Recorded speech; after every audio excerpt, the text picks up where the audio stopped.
Et c'est ce que, pendant qu'il a parlé de Zachée, j'ai eu deux aspects. J'ai eu sur la taille de Zachée et l'arbre de sycomore.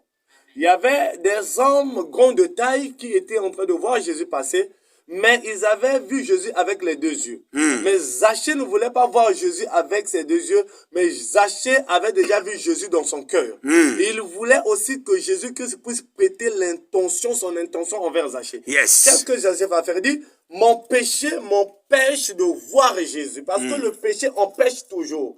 Maintenant, je dois moi-même faire d'abord le mystère de Jésus. Quel est le mystère de Jésus?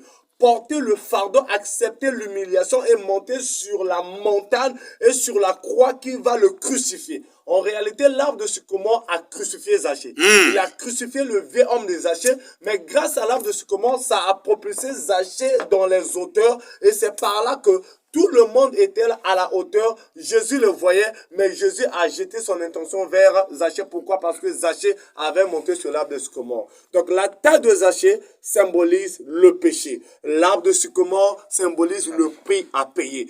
Personne ne peut rentrer dans la cour des grands sans avoir payé le prix. C'est pour ça que Jésus-Christ dit, si quelqu'un veut me suivre, qu'il laisse tout et me suit. Et l'un des disciples dit, permets-moi d'abord. Alors qu'avec Dieu, Dieu n'a pas besoin de négociation. Quand tu suis moi, tu dois le suivre. Mais lui dit, permets-moi d'abord. Alors Jésus-Christ dit, laissez les morts enterrer les morts. Alléluia. Donc, nous devons suivre Jésus. C'est ce que Zachée a fait. Et jusqu'aujourd'hui, si nous parlons de Zachée, c'est parce qu'il a brisé son orgueil pour monter sur l'arbre de sycomore. Et c'est grâce à l'arbre de sycomore que Jésus va dire, Zachée descend, aujourd'hui je vais souper